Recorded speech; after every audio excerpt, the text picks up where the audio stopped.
Olá, sou a Marcela do Movimento Mulheres em Luta e da CSP com Lutas.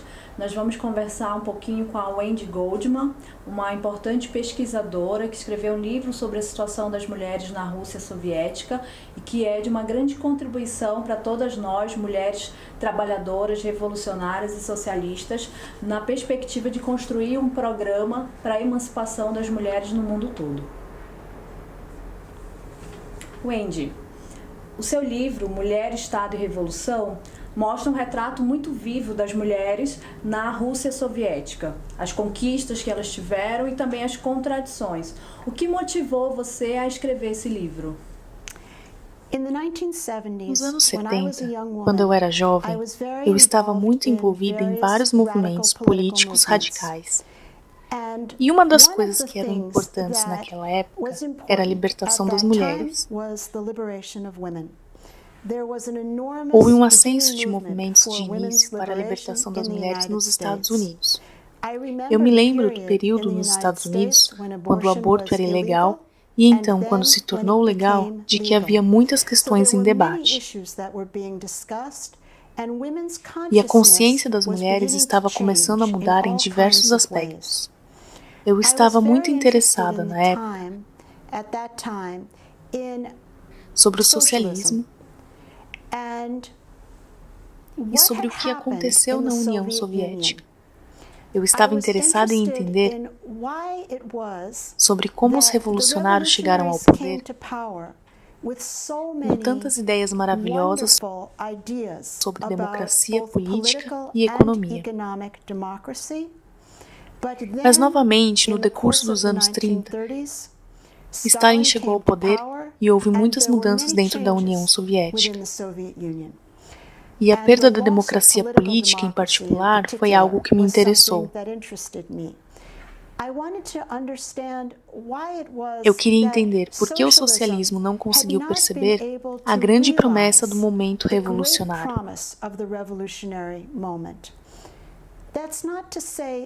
Isso não quer dizer que não houve muitas conquistas do socialismo, mas eu queria entender como esse sistema se desenvolveu. Quando eu decidi ir para a pós-graduação, percebi que as dúvidas que eu tinha nas questões políticas eram muitas. E quando você estuda algo, você precisa tomar uma decisão para fazer um recorte e encontrar um foco, se você deseja fazer pesquisas profundas. Então eu estava muito interessada na questão das mulheres e decidi concentrar meu primeiro trabalho naquele momento, sobre esta questão. O programa inicial para a emancipação feminina. E depois o que aconteceu no decorrer das próximas 2 décadas. Então eu combinei essas duas coisas. E devo dizer uma outra coisa. Quando eu era jovem e envolvida no movimento radical, na época em que havia muitas ideias, destruir a monogamia era uma ideia bem popular. E mesmo naquela época, quando eu era jovem, percebi que os homens estavam muito mais interessados neste tema do que as mulheres de fato. Houve muitos problemas emocionais que surgiram com a questão do amor livre. E isso foi muito interessante para mim enquanto jovem. Quando comecei a ler fontes da Revolução Russa, eu vi que tanto nos anos 70 quanto na década de 20, as pessoas diziam quase as mesmas coisas. As mulheres tinham os mesmos problemas e os homens agiam de maneira muito semelhante. E eu me senti muito perto dessas pessoas, apesar de terem vivido tantos anos antes de mim, e mesmo que suas vidas fossem muito diferentes. E elas vieram de um país diferente e de uma cultura diferente. De fato, muitos dos problemas me eram tão profundamente familiares e tantas as coisas que as pessoas diziam e os debates que tinham eram debates que tínhamos também nos movimentos de esquerda nos Estados Unidos. Na sua opinião, quais as principais conquistas que as mulheres tiveram na Rússia a partir da Revolução? E qual o impacto disso para as mulheres do mundo todo? Eu acho que para entender as conquistas reais da Revolução, também devemos colocar a Revolução no contexto de seu tempo. Então, deixe-me apenas dar-lhes alguns fatos para falar um pouco sobre o que era a vida das mulheres trabalhadoras e camponesas antes da Revolução. Primeiro, 2/3 das crianças das mulheres trabalhadoras morriam antes de atingir a idade de 2 anos. Por quê? Quando as mulheres tinham que ir trabalhar, trabalhavam em fábricas de têxteis, principalmente. Também trabalhavam lavando roupas, trabalhavam como costureiras, havia uma variedade de cargos. Não havia leis que regulassem o tempo das pessoas. As pessoas trabalhavam às vezes 10, 12 horas por dia. Quando uma mulher tinha um bebê, ela não podia cuidar de seu filho. E naquela época, era comum que deixassem os bebês sozinhos.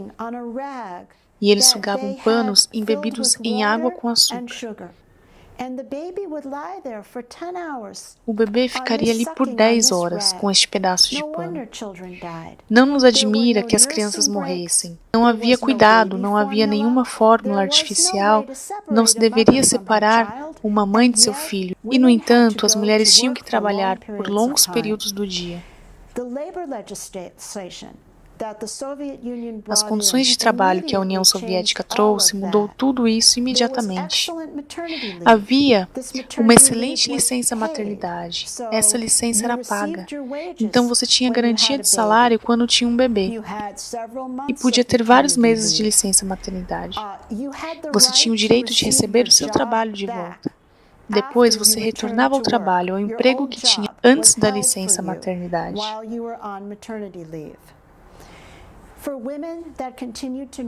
Para as mulheres que continuavam a cuidar de seus filhos, elas poderiam levá-los para a fábrica ou para o local de trabalho e poderiam cuidar do bebê lá como parte de seu trabalho. Elas tinham pausas designadas para fazer isso. Hospitais e clínicas também foram criados. E havia educação sobre como manter uma boa higiene.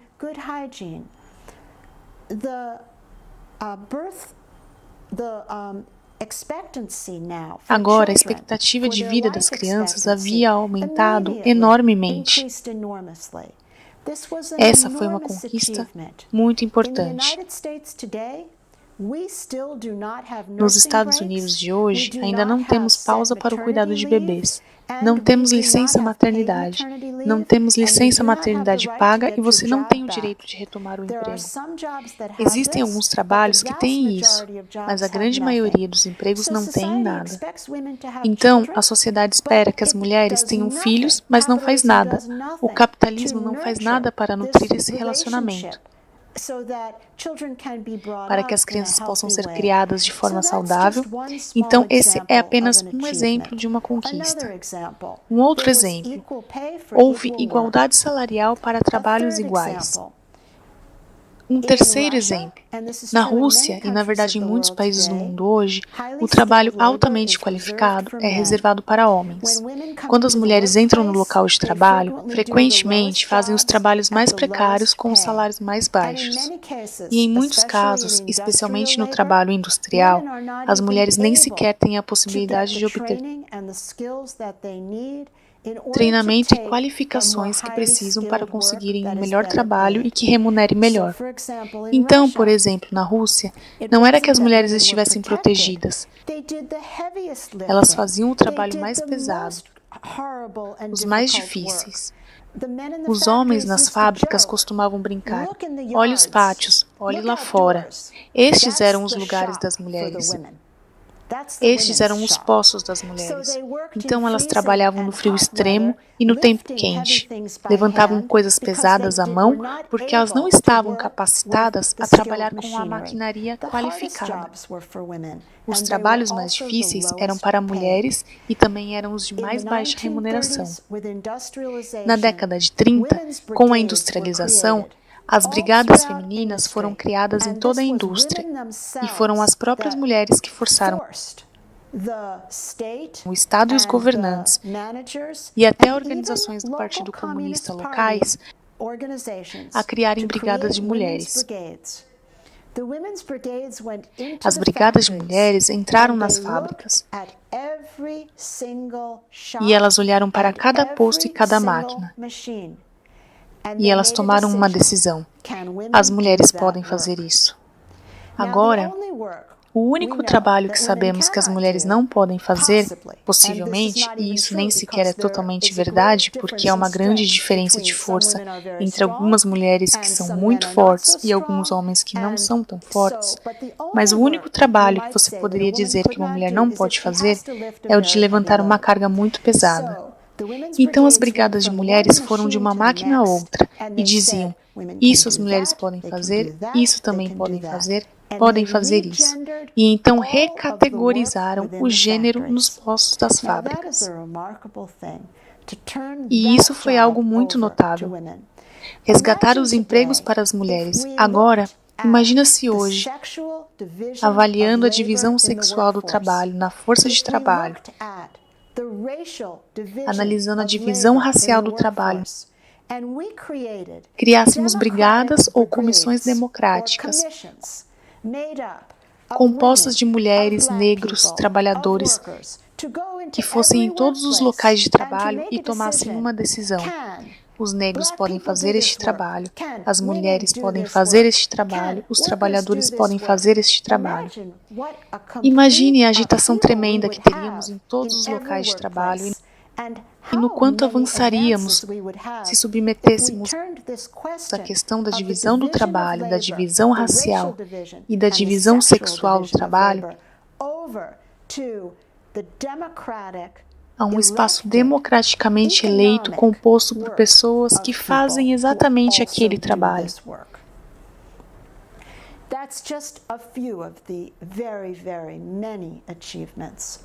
São apenas algumas das muitas conquistas das mulheres.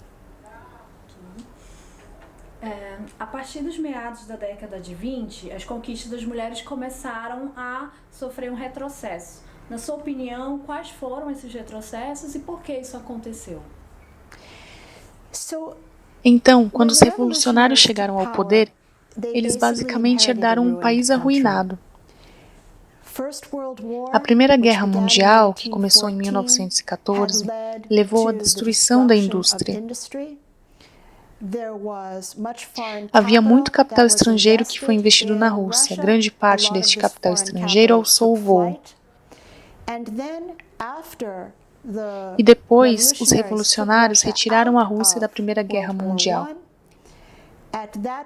Naquele momento, houve uma guerra civil. A guerra civil engoliu todo o país. Eram os vermelhos contra os brancos. Os trabalhadores do campo contra os antigos proprietários da terra e a burguesia industrial. E, claro, também houve uma grande intervenção estrangeira pela Grã-Bretanha e a França e outros países também. A Guerra Civil também resultou na terrível destruição da indústria, de aldeias, ferrovias, de cidades. E a situação ficou tão ruim que os trabalhadores fugiram da cidade.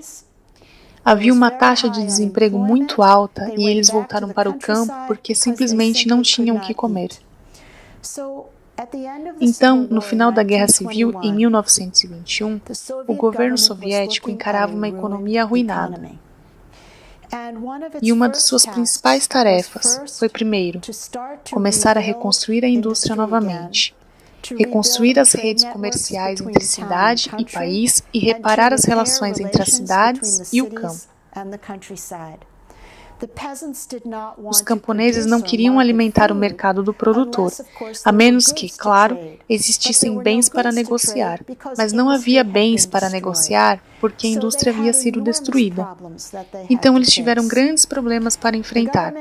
O governo estava extremamente pobre e eles tomaram a decisão de colocar a grande maioria de seus recursos na reconstrução da indústria. Eles acreditavam que, sem isso, não poderiam obter comida para as cidades. Não conseguiriam reparar as relações entre campo e cidade. E nada poderia avançar a menos que a economia fosse reconstruída. Como resultado, o governo não tinha muito dinheiro para entrar em serviços sociais. Então, essa ideia de socializar o trabalho doméstico, de criar creches, refeitórios públicos, lavanderias, de socializar todas essas tarefas. Essa ideia teve que ser colocada de lado, enquanto a economia era reconstruída. Então vemos que agora um dos primeiros princípios para a emancipação das mulheres, eles simplesmente não tinham recurso para perceber plenamente esta questão. A segunda coisa foi que os anos 20 foram um período de muito desemprego. Foi um momento muito difícil. Os homens estavam desempregados, mas as mulheres sofreram com maior grau de desemprego. Quando muitos dos veteranos voltaram da Guerra Civil e do Exército Vermelho, eles tomaram empregos que as mulheres já haviam ocupado e as mulheres foram expulsas destes locais de trabalho. Então, agora, temos também o segundo princípio de libertar as mulheres, que era que as mulheres deveriam ter acesso à independência financeira. Isso também se tornou muito difícil, o desemprego era muito alto nas cidades. E muitas mulheres, que anteriormente eram trabalhadoras, quem teve que cuidar das crianças ou quem teve de cuidar dos seus pais idosos ou familiares, essas mulheres foram forçadas a recorrer à prostituição. E havia muitas pessoas na década de 20 que analisaram a situação e disseram: nós não fizemos uma revolução para isso, para que as mulheres andassem pelas ruas assim e tivéssemos tantos desempregados. Então, houve enormes problemas que a Revolução enfrentou e, de fato, não foi fácil. De certa forma, esses problemas então se cruzaram com a liberdade que foi dada por lei. Então, o divórcio tornou-se extremamente fácil de obter. Uma das coisas que os revolucionários acreditavam era nessa ideia de união livre. Sob o regime czarista, as pessoas não tinham permissão para se divorciar. Havia apenas o casamento na igreja, todo o casamento estava nas mãos das autoridades religiosas e era impossível se divorciar. O homem passou a controlar todos os aspectos da vida da mulher. Ele controlava se ela poderia viajar, se ela poderia estar em um emprego, se ela poderia obter uma educação e onde ela poderia viver. Ele também teve controle total sobre as crianças, mesmo se fosse um homem alcoólatra, ou se fosse um homem que agredisse sua esposa, ou se ele estivesse louco, ou se tivesse problemas sérios de vício com o jogo, ou o que fosse. Uma mulher não podia divorciar-se dele, e ela precisava entregar seu salário para ele. Ele tinha controle sobre toda a família. Então, uma das coisas que era muito importante para os revolucionários, e eu acho muito importante para todas as pessoas, era o direito de deixar um relacionamento se ele fosse abusivo. No entanto, como resultado das leis livres de divórcio, e era muito fácil se divorciar, você poderia obter um divórcio simplesmente por um cônjuge dizendo: eu quero um divórcio, e não havia motivos quando necessário. Muitos aproveitaram as leis livres do divórcio e se casaram e se divorciaram várias vezes, porque era tão fácil e muitas vezes eles deixavam a mulher com um filho. As mulheres, infelizmente, não tiveram acesso à independência financeira. Então, elas se viram, especialmente as mulheres da classe trabalhadora, com filhos para criar. O homem não estava mais em casa e elas não conseguiam um emprego. Esta é a pior situação que você pode imaginar. Então, os revolucionários enfrentaram muitos problemas que não anteciparam. Eles tentaram criar liberdade, mas, ao mesmo tempo, as condições materiais plenas para perceber que a liberdade não existia.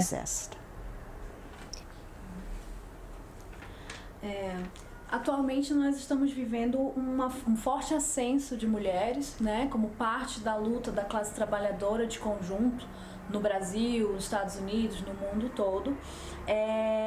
E o que você acha que a gente pode tirar de lição da Revolução Russa para aplicar nessas lutas que a gente está vivendo hoje? Eu acho que há muitas lições que podemos tirar hoje da Revolução Russa. Uma dessas lições é isso. As lutas das mulheres, naquele momento, foram organizadas pelas mulheres mais pobres. Eram mulheres que saíam das fábricas de têxteis, eram mulheres que trabalhavam desde os 7 ou 8 anos, que trabalhavam quando crianças. E elas eram mulheres que realmente entendiam as dificuldades e os problemas da classe trabalhadora e camponesa. Era uma mulher que se organizava coletivamente no Partido Comunista para criar o departamento feminino. Uma das lições que tirei disso é que, primeiro, as soluções para os problemas devem vir das próprias pessoas. Elas não podem vir de algum outro lugar. As próprias pessoas compreendem melhor os problemas em suas vidas. As mulheres precisam se organizar. A segunda lição que tirei da Revolução Russa é a importância da coletividade.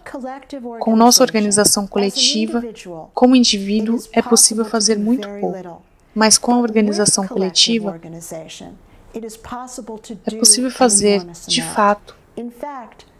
Com a organização coletiva, é verdadeiramente possível mudar o mundo. Então, eu acho que tiro essas duas lições. Para se conectar aos problemas reais, os problemas reais, às lutas reais das pessoas. Para perguntar às pessoas o tempo todo: qual é o problema? Qual é o principal problema aqui? O que você acha que seria a solução? E ajudar as mulheres a discutir isso em grupos onde elas se sentem à vontade. Onde elas se sentem livres para falar e onde elas sentem que podem confiar nas pessoas ao seu redor. Então, como vemos, por exemplo, com as brigadas femininas que entraram nas fábricas, essa ideia de assumir o poder coletivamente. Talvez não para assumir o poder em âmbito muito superior. Talvez não tenhamos essa oportunidade. Nem sempre temos essa oportunidade, na verdade. As oportunidades não surgem muitas vezes para ter esse tipo de poder, como fizeram na Revolução Russa. Mas há muitas pequenas maneiras de acreditar que as pessoas também podem assumir o poder. E podem descobrir juntos o que coletivamente eles precisam fazer para avançar de forma criativa. Obrigada. A gente agradece, né, ao Wendy de bater esse papo aqui com a gente, trazer mais uma contribuição riquíssima para que a gente se fortaleça na luta, né, do conjunto dos trabalhadores, especialmente das mulheres, nesse centenário da Revolução Russa, né, onde a gente enfrenta uma série de ataques no Brasil e no mundo todo dos governos neoliberais, e também para que a gente possa fortalecer a nossa luta, a nossa resistência, buscando alcançar aí a tão sonhada revolução que nós queremos, que é uma sociedade livre da opressão e da exploração. E aí a gente aproveita para entregar para a Wendy, né, um presente aqui, uma camiseta do movimento Mulheres em Luta, de homenagem ao centenário da Revolução Russa, né, e a presença das mulheres nessa luta importante. Obrigada for this very beautiful shirt. Obrigada, thank you.